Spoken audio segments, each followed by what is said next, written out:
نبی اکرم نور مجسم شفیع معظم صلی اللہ تعالی علیہ وسلم کی امت کو اللہ تعالیٰ نے بہت ساری ایسی چیزیں اپنی رحمت سے دی ہیں کہ جن میں عمل تھوڑا ہے، اجر زیادہ ہے۔ اس کا نتیجہ یہ نکلتا ہے کہ انسان تھوڑے وقت میں، تھوڑے ٹائم میں، تھوڑی مصروفیت میں اپنے رب کریم کے بارگاہ سے زیادہ اجر کا مستحق ہو جاتا ہے۔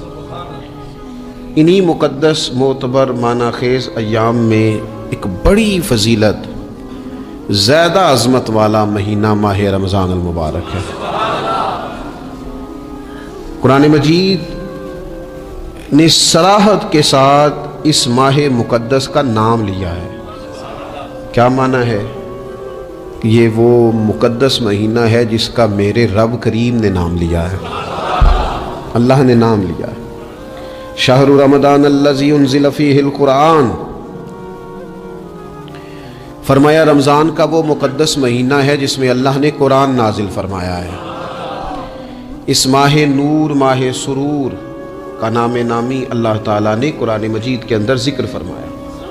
حضرت سلمان فارسی رضی اللہ تعالیٰ عنہ ارشاد فرماتے ہیں کہ شعبان المعظم کا آخری دن تھا، اگلے دن رمضان شروع ہونے والا تھا کہ رسول پاک علیہ السلام نے ہمیں رمضان کی فضیلت پر خطبہ ارشاد فرمایا۔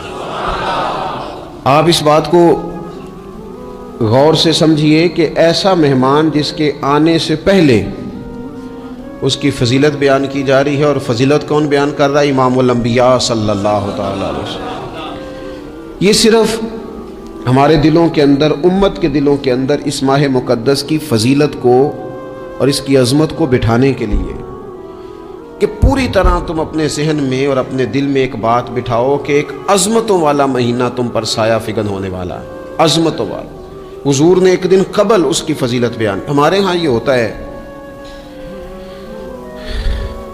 کہ ہم کسی چیز کی اہمیت کو لیتے ہیں لیکن سمجھتے ہیں کہ یہ کوئی روٹین ورک ہے، یعنی نارملی ہر سال رمضان شریف آتا ہے، اپنے وقت کے حساب سے چاند بدلتا ہے اور اپنے وقت پر رمضان شریف آ جاتا ہے۔ ہم سمجھتے ہیں کہ مطلب روٹین کا ایک معاملہ ہے، ایک روٹین کی چیز ہے۔ لیکن اگر آپ اس کو اس نظر سے دیکھیں گے نا کہ اس مہینے کے آنے سے پہلے، یعنی ابھی ایک دن بعد آنا ہے رمضان کو، اور آنے سے پہلے حضرت سلمان فارسی فرماتے ہیں کہ نبی پاک نے ہمیں باقاعدہ بلا کے خطبہ دے کے رمضان کی عظمت ہمارے دلوں میں بٹھا، یعنی فکری طور پر اور ذہنی طور پر امت کو تیار کیا۔ فرمایا تم پر ایک ایسا مہینہ سایہ فگن ہونے والا ہے جو مبارک ہے تمہارے لیے، باعث برکت ہے تمہارے لیے۔ تم اپنے آپ کو ذہنی طور پر تیار کرو کہ ایک ماہ نور تمہارے قریب آ رہا ہے۔ جو رمضان، اسلامی عبادات جتنی بھی ہیں نا، وہ مخصوص پوجا پاٹ نہیں۔ اسلامی عبادات میں سے کوئی عبادت بھی ایسی نہیں جس کا مقصد ہی ہو کہ آپ نے اتنے وقت سے لے کر اتنے وقت تک فلاں عمل کرنا ہے۔ جتنی بھی عبادات ہیں اسلامی، وہ اپنے دامن میں کوئی نتیجہ رکھتی ہیں، کوئی رزلٹ رکھتی ہیں، اس کے ثمرات انسانی زندگی پر مرتب ہوتے ہیں۔ انسان کو تزکیہ نصیب ہوتا ہے، اس کے باطن کو صفائی نصیب ہوتی ہے، اسے خیر کرنے کا موقع ملتا ہے، تربیت کے بہت سارے مواقع اس میں پائے جاتے ہیں، بہت سارے اسرار و رموز کے ساتھ اسلامی عبادات ہیں۔ یہ جو رمضان المبارک ہے نا، یہ جو روزہ ہے، یہ روزہ اپنے دامن کے اندر تربیت رکھتا ہے، تربیت۔ یا ایھا الذین آمنوا کتب علیکم الصیام کما کتب علی الذین من قبلکم لعلکم تتقون۔ اے ایمان والو، تم پر روزے فرض کیے گئے جیسا کہ تم سے پہلے لوگوں پر بھی فرض کیے گئے تھے تاکہ تم تقوی اختیار کرو۔ روزہ تمہیں پرہیزگار بنائے گا، تمہارے اندر سے جو نفسانی چیزیں ہوں گی انہیں نکالے گا، اور اللہ تبارک و تعالیٰ کی طرف تمہارے دل کا رجحان ہوگا، تمہاری روح کا رجحان ہوگا، تمہیں تزکیہ دے گا۔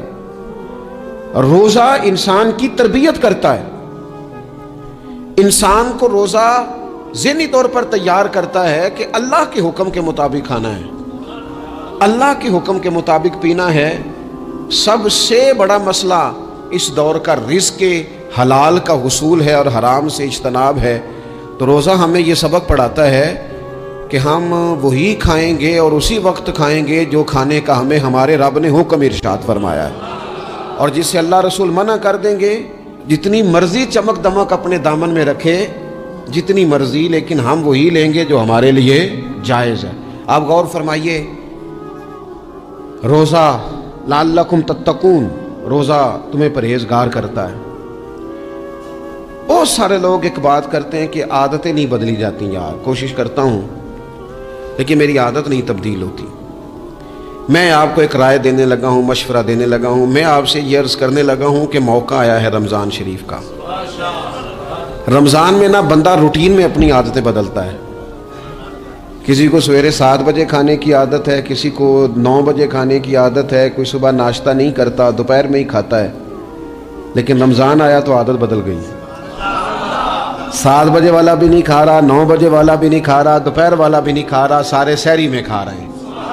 عادت بدل گئی، بالکل طبیعت بدل گئی، روٹین چینج ہو گئی۔ کوئی اٹھ رہا تھا صبح فجر میں، اللہ کی توفیق سے اللہ تعالیٰ معاف فرمائے تو کچھ ایسے بھی تھے جو 9-10 بجے اٹھ رہے تھے، کچھ الحمدللہ فجر پڑھ کے چلو کسی وجہ سے پھر سو گئے، 10-11 بجے اٹھ رہے تھے، روٹین بدلی ہوئی تھی۔ رمضان آیا تو بدل گئی، سارے سحری میں اٹھ رہے ہیں، تہجد کے وقت سب کی آنکھ کھول رہی ہے، بالکل روٹین بدل گئی، حالات بدل گئے، معاملات تبدیل ہو گئے، اوقات تبدیل ہو گئے، دفاتر کے ٹائم تبدیل ہوئے، اسکولوں کے نظام تبدیل ہوئے، مدارس کے اوقات تبدیل ہوئے، ہر چیز کے اندر تبدیلی آئی۔ معنی کیا ہے کہ اللہ نے تمہیں موقع دیا ہے کہ عادتیں بدلی جا سکتی ہیں، اپنے آپ کو تبدیل کیا جا سکتا ہے، لائف سٹائل کو چینج کیا جا سکتا ہے۔ یہ موقع آیا ہے، ایک مہینہ ہے پورا، 2-3 دن 4 دن آپ کی روٹین بگڑ جائے نا سونے کی، یعنی روٹین سے ہٹ کے آپ سونا جاگنا شروع کر دیں تو پھر وہی روٹین بن جاتی ہے، پھر اسی ترتیب سے انسان سارے کام کرتا ہے۔ تو رمضان میں روٹین چینج ہوگی، سارے تہجد میں اور سحری میں اٹھیں گے، تو اللہ کرے نا یہ روٹین قائم رہے۔ رمضان میں تو اٹھتے تھے سحری کرنے کے لیے، تو اللہ کرے روٹین بن جائے اور سارا سال اٹھیں تہجد کی نماز ادا کرنے کے لیے، اللہ کرے روٹین بن جائے، چیزیں تبدیل ہو جائیں۔ وہ لوگ جن کو ڈاکٹر کہہ رہے تھے کہ دوائی بھی کھانی ہے اور پرہیز بھی کرنا ہے، تو وہ کہہ رہے تھے جی دوائی کھانا تو آسان ہے، پرہیز کرنا مشکل ہے، تو بدلنے لگی ہے نا روٹین، آ گیا نا رمضان، پرہیز کا ٹائم شروع ہو گیا۔ لہذا بہترین فائدہ یہ ہوگا کہ رمضان میں پرہیز ہوگی، ڈائٹ پلان بالکل بنایا جا سکتا ہے، اس میں چیزوں کو بالکل مرتب کیا جا سکتا ہے۔ تو رمضان شریف کے آنے سے پہلے ذہنی طور پر اپنی عادات کی تبدیلی کا پروگرام بنائیں، عادتیں بدل جایا کرتی ہیں۔ رسول کریم دنیا میں آئے وَيُزَكِّيكُمْ، حضور تزکیہ کرنے تو آئے ہیں، عادتیں بدلنے تو تشریف لائے ہیں۔ نبی پاک نے صفائی ستھرائی کر دی، ساری ناپاک چیزوں کو نکال دیا۔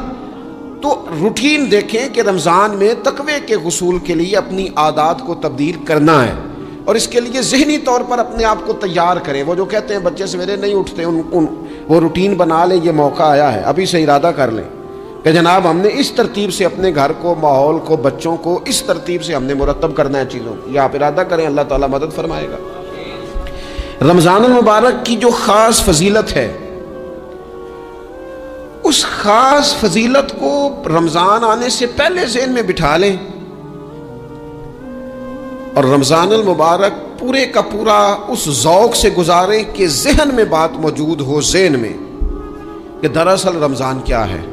اللہ کے پیارے رسول صلی اللہ تعالیٰ علیہ وسلم نے فرمایا، اے لوگو تم پر ایک عظیم المرتبت مہینہ سایہ فکن ہو رہا ہے۔ حضور فرماتے ہیں شہر مبارک، فرمایا یہ بڑا برکت والا مہینہ ہے، یہ برکتیں لے کے آیا ہے، یہ رحمتیں لے کے آیا ہے، یہ اپنے ساتھ عنایات لے کے آیا۔ اور نبی اکرم صلی اللہ تعالیٰ علیہ وآلہ وسلم نے فرمایا جو بندہ بھی قرب الہی کی نیت سے رمضان میں نیکی کا طلبگار ہوگا، فرمایا وہ اگر نفل نیکی کرے گا نا تو اللہ تعالیٰ اسے فرض کے برابر ثواب عطا فرمائے گا۔ اور حضور علیہ الصلوۃ والسلام فرماتے ہیں جو اس مہینے میں ایک فرض ادا کرے گا اللہ 70 فرضوں کے برابر اجر عطا کرے گا۔ اپنے ذہن میں ایک بات بٹھائی جائے، ذہن میں یہ بات بٹھائی جائے کہ یہ نا برکت والا مہینہ ہے، اس میں میرا ثواب بڑا ضربوں کے ساتھ آگے بڑھے گا، ایک ذہن بنایا جائے اور پھر ثواب اکٹھا کرنا شروع کر دیا جائے۔ پھر وہ ترتیب بنا لی جائے